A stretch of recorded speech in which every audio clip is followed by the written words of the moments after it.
Time to freshen up down under, and we don't mean Australia. This is the focus group.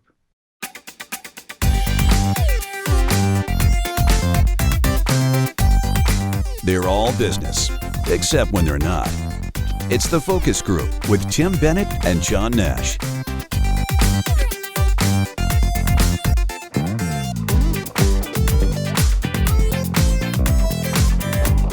Hello, everybody, and welcome to the focus group. Tim Bennett here, as always, with my good friend and co-host, Mr. John T. Nash. Our tease is in reference to a new sponsor we have joining us, Manscaped, which we'll talk about a little later in the show, Mr. Nash. How are you? In the show. I'm good. You were talking about the final stages of prepping to sell your home and a pair of blinds. What is it, $8 you spent on a pair of blinds that you love? I went to Home Depot, $8.97. The best things are like shades. Now, I spent all this money at another one of the big boxers and had them come and they measure and they put them up, and it was hundreds of dollars. These I just went on a spare bedroom. The realtor said you need to put blinds in there.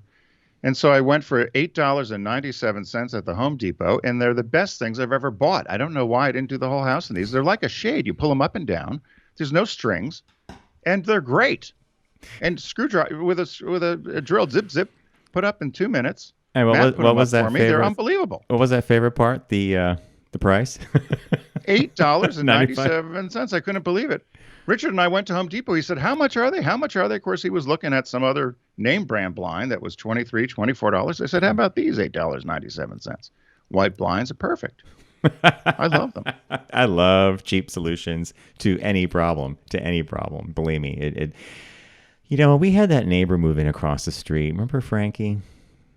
No, Frankie. Yes. Yeah, he used to be he used to own a hair salon up in the town near above us, and he moved in, and he had a few barriers because he was a drinker, but a jolly one, and that's when Bob put blinds up all over the front of the house, and we had to have these shades for the bedroom. You know, we've never replaced them. I don't know how old they are, but they were the cheapest things you can get. And it was like, it's one of those games you play where you say, this is the cheap solution until we figure out the final one. But the cheap one becomes the final one, right? Which is just... Well, you were on the second floor. I don't think you really need... I'd never had blinds. So I've lived here in this house for 20 years with no blinds in this room. Now, I moved my office, so people that are fans of the show will realize I'm in a different location for the show. So I moved my office to a different room in the house. I don't know why I didn't come here 20 years ago. It's a nice space, isn't it? And you have windows, right? Yeah, I look out to the dead tree outside that I probably should have had cut down. But it's another story. But yeah, I have sunlight coming in. I think to myself, maybe I should stay. But anyway, no, it's a good space, and so I'm here. But these blinds were a good deal. So yeah, I was telling you about that. So if you're looking for a good blind, $8.97 can't be beat. I don't know the name. I don't know. Well, you said it was Home Depot. I don't know if you were too tired for this from all the work you were doing, but did you happen to watch the Oscar ceremony on Sunday night? Well, I had it on in the background. I was doing work, but I understood there was some controversy, and I still haven't caught up, even though it's Wednesday. I still haven't caught up, but I wanted to watch the movie Nomadland. That won Best Picture. Right? Frances McDormand, yeah. And did you see the movie? Because I wanted to see it, and I was over at my friend Brian and Rich's house, and they refused to watch it. They thought they didn't want to watch it.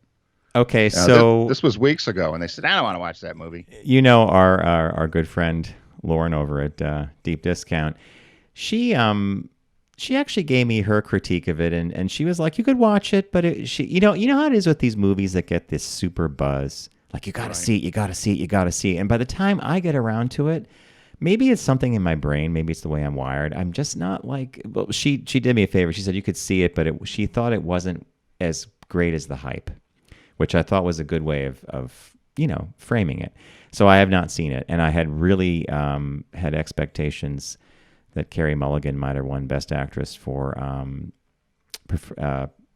Promising Young Woman, which I think is an amazing film that Lauren had recommended. So the thing about the Oscars, though, I read a critique of it, and the reviewer said, we know it's distanced because of the event. We know they're trying to overcome a lot of things, and it was a strange year in Hollywood in general. Right.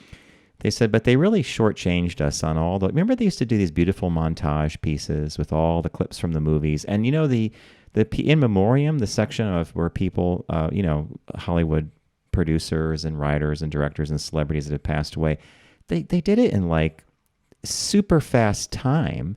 And you didn't really dwell on anything. It was just picture after picture after picture, and then it was done. And so the critic that I agree with said they shortchanged some of the best connective tissue of the Oscars, and they tried their best. But he also said the audience in the Union Station where they did most of the presentations felt just kind of dead. And he goes, and you get that over the screen. If you don't have a live audience that's really into it and laughing and having a good time, like when some of the guests, like a Johnny Carson would host or Robin Williams. So that it just felt flat to us. And these speeches, I got to tell you, I know that winning an Oscar is an incredible honor and that you want to say everything. And I think the most elegant speech I ever saw was Sir Michael Caine when he won for Best Supporting Actor. I forget the movie he was in that he won that because he's been in so many movies.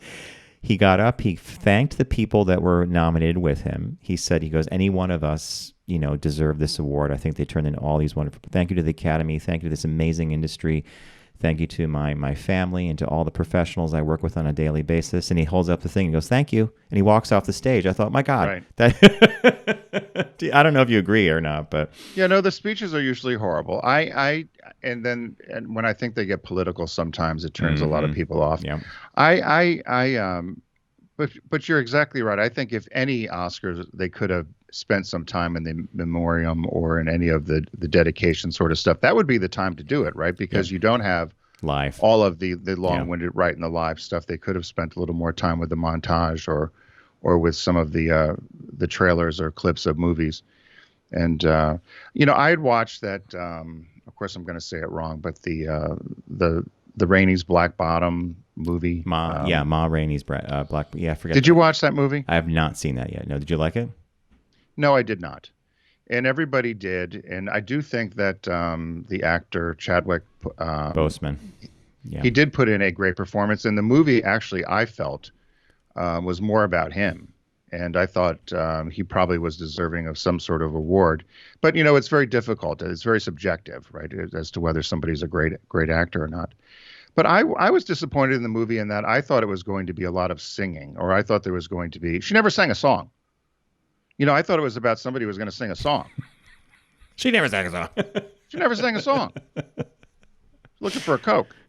So anyway, and it was about the musicians around her, and I think the storyline was interesting. But I thought there was going to be a bit more songs of the period, or really what what the trailer kind of showed. I think you got more singing in the trailer. That was my disappointment with it, because I thought the promise of it was that it was going to be a much more uplifting and kind of a more musical sort of movie, and it wasn't. But so that's why I didn't like it.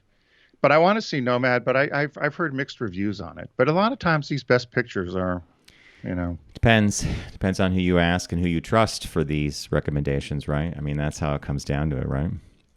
Yeah, and I did see the other picture you mentioned that Lauren recommended. I did see that one as well, and so I'm wondering if people will go back to the theaters. I'm dying to. Do you think they will? I'm dying to go. I'm dying to go see a movie. Why? When you leave your home, you go to a theater, you buy a ticket, you sit in a chair, you're there. You're not distracted by the phone. Someone can't take you away from the experience. You're there to watch a movie. It's like going to a sports game. So right. I'm looking forward to it. I'm not rushing out the door quite yet, but and when the right movie comes along, I think I'll break the ice with that. So we'll see. Have they opened up Broadway yet? Or are they, no, I know they did some off. Haven't they done some off Broadway theater? Or? They've done some theater in some areas where they could isolate people, and they've done something. One of the I think it was the Music Box Theater, did a special socially distanced thing where they brought some actors on just to kind of break the ice. But I think we're going to be looking at that as a fallish, late summer, fall thing, personally. Yeah. Did you get any cycling in? Yeah, nice on weather? Saturday I did. It was a beautiful ride. I went for a nice 40-mile ride, and it's amazing how quick, boom, spring explodes. Suddenly, one weekend there are no leaves on the tree. The next, they're all budding. And then a week later, they're all there. Nature's pretty cool. I noticed that too. All of a sudden, the leaves are out. Yeah, it's pretty cool. I noticed that as well. So what caught your eye this week, Mr. Nash? What caught your eye? Here's what Tim and John found. I picked another one especially for you. I think this is going to freak you out when you see this. This comes to us from London. It's a luxury compound near where the U.S. Embassy is now located. And basically what it is a swimming pool that is 10 stories above the ground, and it connects two buildings, two rooftop pools. Ooh, not me. See, I knew you were not going to be into this at all. Breathtaking sky pool allows people to swim between buildings 10 stories above the ground. In what is believed to be a world first, swimmers will be able to use the aquarium-style pool that gives them a view of the street below, which lies 10 stories or more, 114 feet beneath. The acrylic pool is 82 feet long and will link the 10th story of the new Embassy Gardens Legacy Buildings development at 9 Elms. The development is right next to the U.S. Embassy, which is part of the Battersea Power Station regeneration zone. The U.S. Embassy used to be somewhere else. It used to be in Grosvenor Square. Did I say that right? Gros, Grosvenor Square, yeah. And it's been moved to this area. But this pool was built to connect these two buildings. The pool was built in Colorado by HAL Architects and transported to Texas before being shipped across the Atlantic to the Netherlands, where it was then transferred to London. Believed to be a world first, the pool and its installation are considerable feats of engineering. The water alone weighs 375 tons. Bringing such a concept to the British capital is the idea of the complex's developer, Sean Mulryan. He told the Evening Standard he wanted to push the boundaries in the capability of construction and engineering. So this is to me, I saw this and I thought, I can't wait. I would love to swim in this thing. Could you imagine? You would? Oh my God, I would do it in a second flat. Yeah, I mean, look at it. So I'm showing, if you're not watching on YouTube, I've got a picture of the two apartment buildings that this thing connects, and it just looks like a blue rectangle going across the top, and then there's a picture of a zoom in of a model swimming across this thing. But they're going to add a footbridge next to it as well, so you could walk along the side of the pool. If you see this from the above, they don't show too many pictures from above. The walls are very high. I think it's very hard to get out of this if you're swimming across between the buildings. But could you imagine swimming across and looking down and boom, you're just suspended in space. I love it. Well, I was going to wonder if you could hang over the side. No, you apparently you can't, and the way they designed this is that even if you were able to stand, I think you might be able to stand up in there. If the acrylic walls are too high, so it's definitely been designed with some safety in mind. Thank God. But what a cool thing! I just thought, Tim's not going to do that. But well, you're not afraid of heights. I would not go in there. You know why? Why? Low bidder. Low bidder got that job. Low bidders get these jobs, John. It's like when you go to the zoo and you see the animals. The ape is running and bangs on the glass, or the lion's running and hits the glass. Low bidder gets that. Or you're job. At the Mystic Seaport Aquarium and you're in front of the Shark Tank wall, and someone says to you, "You better hope the low bidder didn't put that Shark Tank wall up." Well, you heard this thing went through Texas and the Netherlands. That was low bidder. I mean, do you think how many tons? It's 375 tons of water. You know how heavy that is? Uh-huh. It's not going to bow in the middle. What if it freezes? Doesn't it get cold in London? All these questions are really good. As long as the water is circulating, it can't freeze. So I don't think it will freeze. If they just let it sit, it would turn into a block of ice. But it's obviously they have to think about this. Maybe they drain the pools in the wintertime and the thing's empty. You could just walk across it. Is this part of the U.S. Embassy? No, it's an apartment complex, luxury high-end buildings, two of them, and then this connects the tops. I'm thinking that maybe we should. Well, if we have British Airways as a sponsor, maybe they'd send us over and we could take a look at it. I would like to see you go in that pool. I would do it in a second flat. If they invited me up, I'd be like, I'm there. I can swim. I'm doing it. You were going to do that thing in Vegas where you would jump off that. Did you ever do that? High winds. They canceled it that day. I was all set to go. It was the Stratosphere. It was that big tower thing, and they have this thing you jump off, and I was raring to go, and then nope, Stratosphere today. You can't do it. Not me, boy. Woo. Yeah. Well, I'm afraid of heights. That thing we went to in Chicago, I was afraid to walk off that, and you were delighted. The ledge, yeah. And the helicopter I was afraid of, too. I'm a baby. All right, so what caught your eye, sir? So this one I saw, and I had to read it twice, but LGBT activists are not excited about Caitlyn Jenner's campaign for governor. So apparently Caitlyn Jenner has announced that she's going to run for governor. Apparently there's going to be a recall, I guess, that a recall for governor, they think. And anyway, Caitlyn Jenner has decided that she's going to run for governor. She's a known Republican. She was a supporter of President Trump, and she's actually using some of his inner circle to launch her campaign. And it's got a bunch of people in California in an uproar, and as well as people within the LGBT community saying that she asked us to trust her in her support of Trump, and we all saw how that turned out. And they don't think that she's the right person. And although some trans activists say that the visibility is good, but she's the wrong person to be delivering that message or to show the visibility, the HRC doesn't think it's a good idea.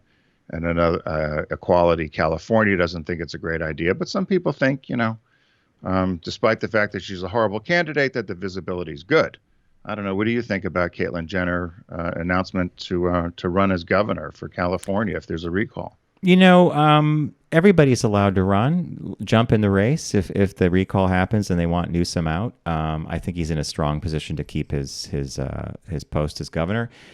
I'd be more curious to hear her policy positions. It's one thing. It's one thing to knock the Capitol or the governor's mansion in any state and say, they're not doing a good job. Well, tell us the job you're going to do and why it's going to be better. And that's what I think is going to be interesting to see. Does she have a policy position? Well, it's funny you mentioned that because that was one of the questions they asked. They said they wanted to ask her. They did ask her what her policy positions were. So David Badash, I guess is his name, Badash, of the New Civil Rights Movement, said that he'd gone to her campaign to see what her outline was for her policy positions. And there were only two options on her website that was set up by the Trump inner circle. There were two options. You could click on either shop or donate. There's your policies, right? Which was just like the Trump site. You could buy some of the Make America Great Again stuff, or you could donate. So they said that she had no policies there, and they're questioning her desire to run because they said a lot of these GOP legislatures in over 20 states, and we just saw this happen in Arkansas, that they're pushing all these bills that are curtailing transgender youth's ability to play sports in schools, and also receive gender-affirming medical care. And the fact that she's trans, you would think that she would be very sensitive to this, and so there's some concern about it. But I saw that. I was surprised that I don't know what. Well, I don't know why she did the show or anything else she did when she did that Call Me Kate or whatever. Yep. But I don't know. I guess once you become a fame whore, you continue doing it, right? That's how you make your money. Let's just see if she puts a roster of positions up. For now, it seems like an interesting placeholder for personality, right? Yeah. So would you vote for her? No, unless I saw the positions. I mean, Newsom seems, he's going to get a lot of guff, but we're not Californians, so it's hard to say whether we would vote for these people or not, right? Yes, there you go. So there's Ms. Jenner be running for governor of California. If you live out there, consider it and let us know what you think. So earlier in the show, we had teased that it's time to freshen up. So John, it's that time of year where we're heading into warmer weather. And things are starting to marinate down below, so I cannot be more delighted than to welcome Manscaped to the focus group. As we said, it's time to freshen up down below, gentlemen, and as I have had to school the guys at the boathouse, that when you trim the hedge down below, you make the house look bigger. And if you're not familiar with Manscaped, you need to be. They are the best in men's below-the-waist grooming. Manscaped offers precision-engineered tools for your family jewels. They obsess over their technology developments to provide you the best tools for your grooming experience. Don't make the mistake I did of buying that cheap drugstore electric hair cutter that will nick and pinch your nuts. Nick and pinch. Yeah, you bet, man. So Manscaped has created the best ball hair trimmer ever, the Lawnmower 3.0, and they were wonderful in giving one for John and I to try. It's their third generation trimmer. It features a cutting-edge ceramic blade to reduce grooming accidents. Thanks to their advanced skin-safe technology, I can now feel confident shaving my boys. And don't take our word for it. Manscaped is trusted by over 2 million men worldwide. And right now, there's an exclusive offer John's going to tell you about for our listeners with 20% off with free shipping with the code TFG at manscaped.com. So, Mr. Nash, do you want to fill in lots of the details? Take it away. You bet. So Manscaped sent me and Tim the perfect package a few weeks ago, and it includes the lawnmower, a really cool DOP kit, some ointments and lotions, preserver, reviver. These are things that, keep things fresh, keep things smelling nice. And I'm going to just say right off the bat, the packaging was super cool. As an advertising and marketing guy, I felt it was welcoming. It was fun. It was done really well. You open it up, everything's laid out. There's a special secret compartment that had the DOP kit, and there you got a pair of boxer shorts. We got a T-shirt as well, and we also got something called. Did we get the lawnmower as well, which for nasal for hair stuff? Yep. Yeah. Everything worked great, and Tim wasn't lying. It's interesting. You would say to yourself, "Oh, I'm going to use the stuff I trim my hair with or something down below." No, this is the difference. It has a little built-in LED light. Trimming and cleaning, grooming, as I like to put it, was never easier. And I'm just going to say something that I'm surprised about, for me at least. And I just want to repeat the offer again. If you order from Manscaped, use the code TFG. You're going to get 20% off plus free shipping. And I'm very happy with the product. So as a cyclist, I wear these bibs, right? And they have this compression pad, and the point of contact with the saddle of the bike is, of course, that area. And trust me, you want that area to be groomed to avoid any problems. And I've had problems. So, chafing. You don't want your balls to get chafing. rashed. You don't want saddle sores. This, I could not believe how simple it was. And as I said, guys, they make this so friendly and so fun and so easy. You're going to love it. If you get the perfect package like we were given, you get a great kit. You're going to be all set to keep everything nice and clean. And as Tim said, surgical quality, skin-safe technology. There's no nicking. And that, believe me, let's all be real. When you're dealing with certain parts of your body, you don't want to worry about whether or not you're going to do something and get nicked or whatever. Oh, and it's all waterproof too. So keeping the stuff clean is easy. Charges really quick. Couldn't be happier, as I said. And as a cyclist and someone who wears performance clothing, this makes a big difference. So again, 20% off and free shipping with the code TFG at manscaped.com, manscaped.com, manscaped.com. Tell them Tim and John sent you. I don't think they'll ask that, but they'll know by the code, and we would really love you to try it out. And I think you're going to be super happy. That ball deodorant smells really good, too. I've been smelling it all day. I was literally going to say, and I'm surprised by the fact that the fragrance was actually very, very, very clean and fresh. It's very clean. All right, manscaped.com. Thank you. 20% off if you use the code TFG. We are going to take a super quick break. And when we return, we have business birthday and a shop talk. So stay with us.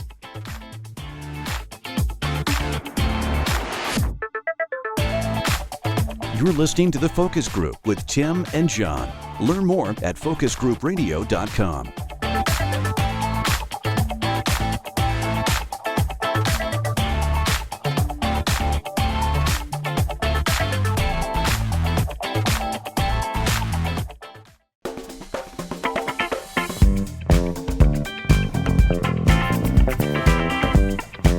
Now back to The Focus Group with Tim and John.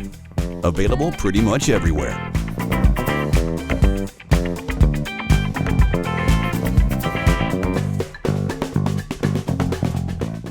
Hello, everybody. Welcome back to the Focus Group. Tim Bennett here with John Nash. Be sure to head over to focusgroupradio.com to learn more about us and find all of our media housed there, including our podcast, which is TFG Unbuttoned. And you can also follow along with all of our old shows and catch up with us. We particularly like you to download our audio versions of our programming. And hello to our friends out there in Palm Springs at the iHub Network. John and I keep threatening we're going to go out there one winter, right, John? I'd love to spend winter out there. We keep saying we're going to do the show out there. We've said it for the last 14 years. I don't know why we haven't done it yet. Well, iHub would allow us to get it done. We would have a place we would know we could get it done. That was always the hitch. We weren't sure if we could really just do it, but now we know we can do it with John. I was trying to think of the last time. I think you were out there more recently than I was. The last time you and I were out there together was, gosh, it had to be 15 years ago. Long time. I think. But you were out there more recently, probably 10? Probably 6 years ago. Probably six. Okay. Yeah, 6 Did or you do 7. an Airbnb or did you do a hotel? We rented a house in Cat City. Cat City. It was an interesting house. I stubbed my toe a lot getting into the bed because it was this platform thing, and the bed was in the platform. You had to land, and then also The thing about Palm Springs that I find fascinating is everybody talks about the fact that they're running out of water, but everybody has pools. The golf courses are sprinkling. And one day we're at the Airbnb, and the pool guy comes over, and we're like, "What do you think of this possible running?" I've been hearing that since I was born. One day it's going to run out, but who knows when. And right after he left, they had a hot tub attached to this pool. The hot tub thing started sparking and caught on fire. I thought they had a huge aquifer underneath. Aquifer? No? They do. Aquifer? But there's a lot of debate about where the source is. Is it groundwater that seeps down? How deep is it? How big is it? Who could it support? Right. Yeah, a lot of stuff there. Did you go out to India to get a date shake? Did not. The last time we were out, we did go to what's the tree? The name of that tree, the Josiah. What's the Joshua Tree National Park, and that was kind of a scary visit because everywhere you look, there are signs that say "Do not leave the trail. Do not leave the trail." And then you would Get lost. You could read in the local paper that if you walk off the trail, it all looks the same. And some people wander off, and they are found later, dead. A coyote. Yeah, because you think you won't get lost, right? I mean, you would think I'll just do it. You can get and I won't very get lost. easily turned around. The geography is such that the rock formations and the cacti and the plants, they all look sort of the same. So you think, oh, I saw that before, but we were really careful about, and we were walking with another couple, this guy and his wife, and we're like, I'm so afraid to take a step off the trail. She goes, I know, it's almost like if you step to the right, you're going to get lost. And but it was a great trip. So we did a few things we hadn't done before, like Joshua Tree. We had done the tram before, which I always think is fun, the rotating tram that goes up to the top of the hill. See, I've never done that. I was just going to say, as many times as I've been out there, I've never done that. And I've always stayed at either one of the resorts or I've done one of the guest houses, but I've never done a rental of a house. You did La Quinta was one of the places you would stay. And then on properly, we would stay at Warm Sands Drive. It was either the Hacienda or long gone now. The Century, was it the Century? Century Palms. Century Palms. Yeah. I rest my head at night. I go to, what was the concrete place that used to have the maze and the In Exile? The In Exile. Yeah, there was a bunch of them. I wonder if they must still all exist or some form of them. Some do, yeah. I play it in Exile, but my head rests on the pillow at Century Palm. And I think the Hacienda is still there because I was looking actually to go out there again, but not the same owners that you knew, I don't think. Oh, I think it's been twice. Jack and Howard sold it to a different couple, Maurice, and I forget the other gentleman's name. They were from Pennsylvania, right? And they were professional hoteliers. Yeah, they ran it, did a beautiful job, and I think that might have been sold. But yeah, super cool destination, right? And a place to live. Yeah, good for Palm Springs. So our business birthday today. Everyone does celebrity birthday greetings, but the Focus Group is the only show in the universe that celebrates business birthdays. We are the only show in the universe that celebrates business birthdays. Don't forget that. There's another one. Let us know. Born today, April 28th, 1916. Ferruccio Lamborghini. I think I'm saying it correct. Ferruccio Lamborghini. You are indeed. Lamborghini. Yeah. Born April 28th, 1916. He created Lamborghini Automobile, a maker of high-end sports cars, which you knew him for, but he started in tractors. This I did not know. Really Farm equipment, really? Yeah. He was a tractor guy. So he was born in Italy to grape farmers, and he had a mechanical know-how. There was some kind of confusion as to whether there's lots of some stories, and as I was reading his bio, there was back and forth about what he studied or what he didn't study. But at the end of the day, he had a very much a mechanical know-how, and was brought up in an agricultural background. But was very much interested in mechanical things. Is how he got interested in building tractors. And but he, as a young child, he went off to school and got drafted into the military, into the Italian military during World War II, and was captured by the British. And because he knew how to work on these motors and engines things and tinkers, the British put him to work in their motor department. So the British captured him in the war, and then they put him to work. And while he was working for the British, he learned how make and fixing products. He when he went back to Italy, he decided to start building tractors and stuff back in the agricultural area of Italy because he saw a need that as the country was coming out of the war, post-war Italy, and agriculture and industrial revitalization was important. He took a lot of parts from old military vehicles and started building tractors. And so he built this, I'll say it wrong probably, but Carioca, C-A-R-I-O-C-A, Carrozza tractors.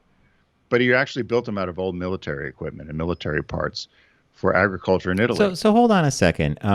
So he took parts standard to military equipment, recombined them to the tractors. It makes me wonder if, from a production point of view, there's just so many tractors they could probably make using that system until he himself had to engineer the parts, right? Yeah, I mean, he would take old scrap and old parts, but he learned this from during the war, when they said here when the British captured him, whatever they could, obviously parts and things were scarce, but they would, because he was a tinkerer and had this kind of mechanical knowledge and background, he was able to put things together and create from other parts. He could build something else.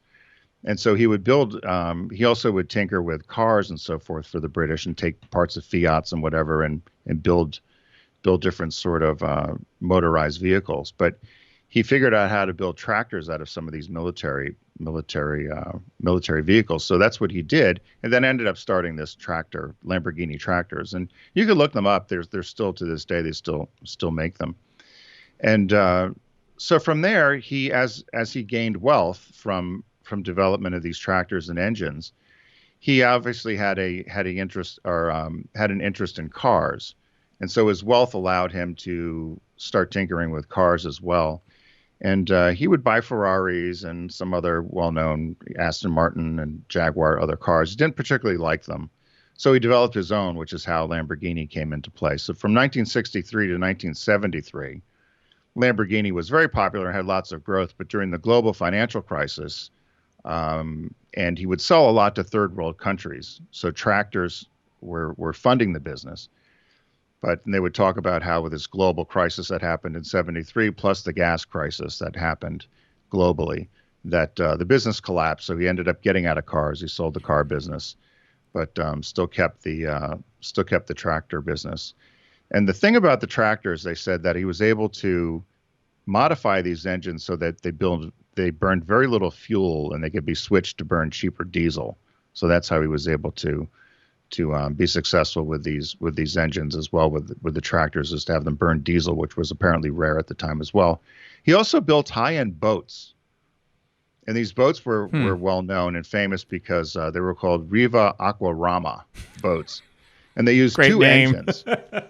Great name.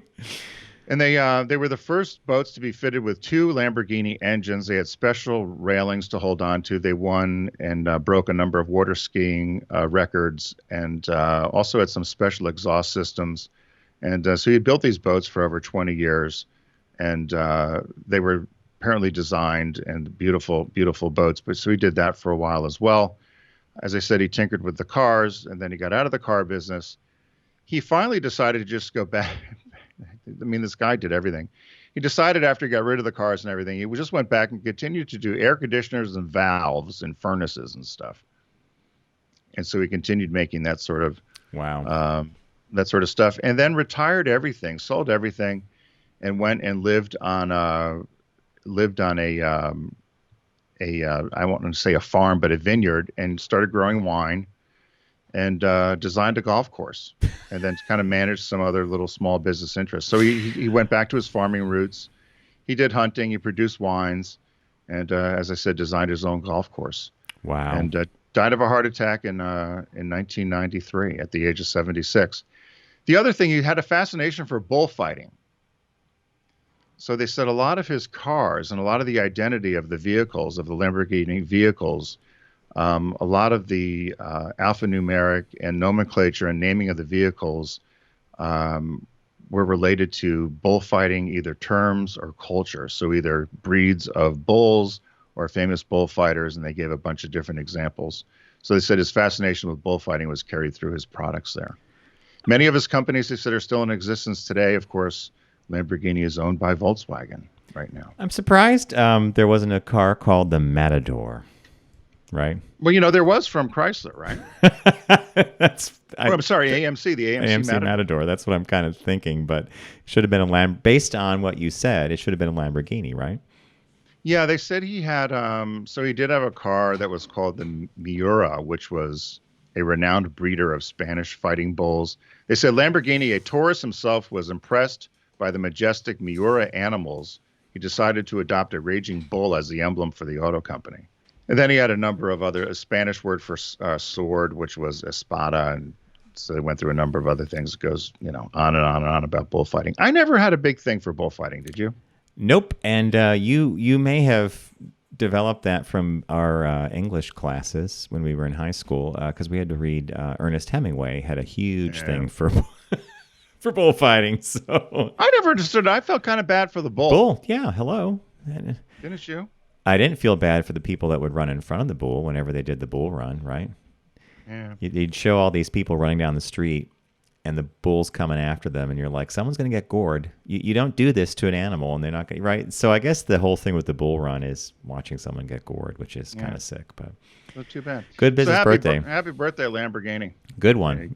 And a lifelong tinkerer and someone who always had to be creating something. All the way to the end when he does wine and a golf course. Wine and a golf course. So you got to keep tinkering, Nash. You got to keep tinkering. You got to keep doing things, yeah. Which leads us to our shop talk this week, which I guess is these are 19 things rich people rarely do. Right? So it's rarely do. So this is things that you should do. Now you said after we looked at this list that you thought this was more what, life lessons? You thought more so? This came to us from obvious. One of the reasons I selected this was What an Old Chestnut. Came from Reader's Digest. Do you remember Reader's Digest? Oh my gosh! Did you get Reader's? Were you cleaning something out? No, it was in my news feed. It came from rd.com, and I didn't think about it at first until I got to the bottom, and it was like Reader's Digest. Reader's Digest. We used to always get that in the house, and there was always the good affirmation story. Yes. So, what I think about this is, as I read through this, it was 19 things rich people rarely do. I also think it's you could easily just translate this into 19 things that successful people try to do. Take the money out of it for a minute, because when you start hearing some of this, it's more about a way to live your life and a way to achieve success, as less than this is not what rich people do. So let's start with the first one. The first one is never stay at the same level. Now they kick it off by saying if you want to be rich, you cannot be content with the status quo. You need to keep aiming high. Most of us didn't get into business to peak it and stay there, said Ryan Stewman, CEO of Hardcore Closer. We got into business to embrace the perpetual climb. You make $1 million, you want 10 million. So this is where I started to think, I don't know. I like the idea of never stay at the same level, because I could translate that away from money and say, instead, be a lifelong learner. Always be learning. Always have a goal in mind. Do something new. So you see where I'm getting at with the money things. We can go through them fast. Yeah, no, I thought that when you said Reader's Digest, I thought maybe this came with your AARP application. Thank God, no. Number two is never act stingy, and Warren Buffett and Bill Gates and a number of people talk about this. They said rich people should celebrate their successes, but they should also spread their wealth. And many billionaires have decided to give away their fortunes, almost a majority of their wealth to either charities or good causes. And they mentioned here Rowling, J.K. Rowling. Gave away $160 million to charity, which was 16% of her net worth. Net wealth. You had it right. Yeah.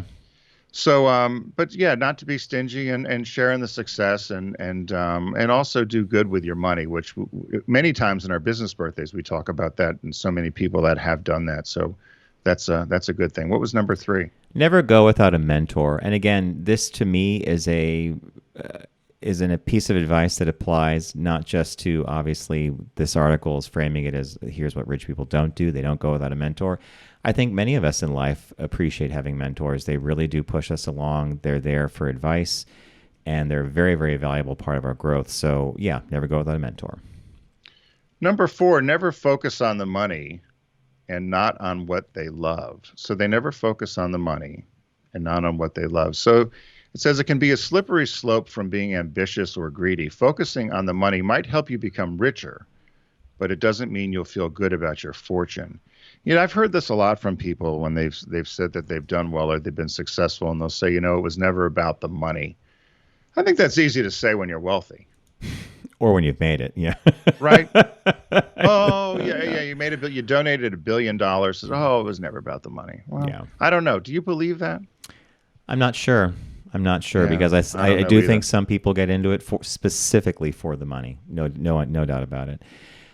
This next one is never hate their job. They've never hated their job. There's a reason rich people do what they love. It makes them richer. According to research in Thomas Corley's book, 86% of people who liked their jobs had a net worth around $3.6 million. The 7% who said they loved their jobs were worth almost double that amount of money in the 12 years it took them to accumulate their wealth. So this, again, I'm just going to sidecar this and say, when your work feels like you're playing, it's not a job, you're doing the right thing. But not all of us are lucky, and I think many that are listening right now perhaps hate their job and are like, well, good for the rich.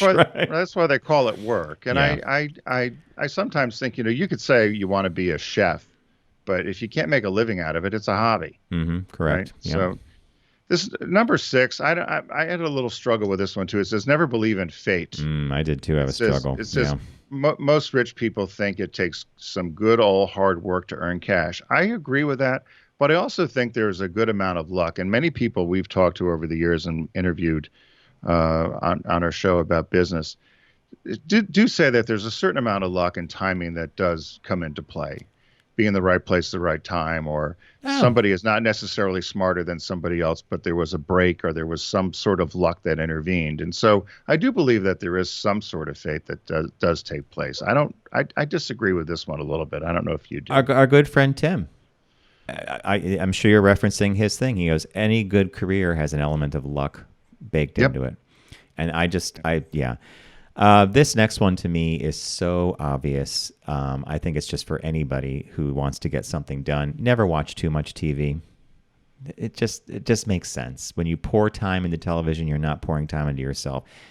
I caveat that by saying quality watching enriches us, a good movie, a good series, and I think it's pick and choose. But if you're just going to, and then there are the days you just want to plop down in front of the TV and forget everything and just casually go through and watch Dr. Pimple Popper or whatever. 1,000-Pound Sisters. Or you want to see a bunch of 20-somethings acting terribly, you watch Below Decks or whatever. And then you drop out of it for a while. But the key here is don't put too much time in the television. Number 8, never go without a to-do list. That's a pretty basic Raise my one, hand. I love that. Yeah. Right. Make a list and make sure that you follow it and stick to it so that you can tick things off and you have a sense of accomplishment and get things done. That's a hard one to do. I rewrite my list every morning, and I handwrite it these days. I no longer do it on the computer because the handwriting reinforces it. Right. But a list is good. This next one is never resist setting goals. I don't know why people would not want to set a goal. We set goals for if you were going to do a charity run or a bike ride, or if you want to do your first 5K, or you want to get to a new position in your company. So apparently rich people never resist setting goals. Maybe a rich goal is I want to be richer, but or I want that super yacht, right? See, we're going over 19 things rich people rarely do. We're on to number 10. Which says never let fear take over. Essentially, it means be able to take a risk. You have to take a risk if you want to get a reward, and many people tell you that. So be a risk taker. What's number 11? Before that, I would say for number 10, always watch the movie. Defending Your Life, which we talked about a few weeks ago. Criterion Collection has that out now. You get a deep discount. It's about fear and overcoming fear and blah, blah, blah. I live by that movie. So never let emotions get in the way. This one, again, I think this is how rich people deal with it. They never let emotions get in the way. That makes them more successful. I would say a successful career or a successful individual in general, and it doesn't mean you have to have gobs of money, knows how to modulate this. I'm not that great at it. I think it takes practice, and it certainly takes a lot of willpower in the moment when you're confronted with something that, your first response would be fear, but this is all about thinking that emotion through carefully and acting accordingly. Right. And the next few on as we get to 19 are really more about, I think, habits are things to do. Number 12, never go with the flow. Essentially, that's forming productive habits. Yep. And what was 13? Never eat junk food. And I'm just going to add on to that, the other one that they put in here, and I am a firm believer in being active and fit. Never skip the gym. Make that appointment with yourself. Keep that appointment. It's going to do you a lot of good. Yep. Don't forget about creativity. And that's thinking. John and I joke about it all the time. Always come up with ideas, thinking of ways to be creative. And John, you're big on this. Don't ever neglect reading. No. Read. And read for pleasure. Don't necessarily read the news. Never sleep in. Sleeping late every day is not a good thing, so never sleep in, Number 18, never isolate themselves. Sometimes it's tough to do. You don't want to go somewhere. I always go by the Tim Russert model of if you've made a commitment to go somewhere, go and then act like there's no other place you want to be. So don't isolate yourself. And the last one on their list, I couldn't agree with more. Never spend money they don't have. So rich people apparently never spend money they don't have. And I think that take the rich part out of it. Just don't spend money you don't have. My grandfather taught me one day, if you go to a grocery store and you're going to buy a quart of milk, you don't tell the grocery store you're going to pay for the milk 10 days later and keep, you buy what you pay what you can, pay for what you buy, and you'll live a very less complicated debt-free life. Doesn't apply to cars and houses, by the way. That's a little different, right? Build equity. Are you good about that? Yes, extremely good. I think both you and I are, because we both were burned at younger. I shouldn't say burned, but you and I have had to by necessity. You and I had to manage things differently back in the day. So that's a nice way of putting it. Mac and cheese and credit card debt. So that was 19 things rich people rarely do. We kind of contorted that a little bit into things that I think are just general, bellwethers for a successful life in general or successful business career. Some good things in there. I liked it. Came to us from Reader's Digest, which I thought was funnier. And one of the reasons I picked that is because I knew Tim would laugh, because both our households got that little tome when we were young. So we're going to wrap up the show here, folks. We want to thank you for joining us today and being a part of the Focus Group. FocusGroupRadio.com is our URL. That's where you can find out about us and the show, and all our media is housed there. And a big thanks to Manscaped.com. Code is TFG. Use it to get 20% off and free shipping. We're very happy with the product they sent us. We got the perfect package. Everybody mask up, stay safe, and we'll see you in the new week.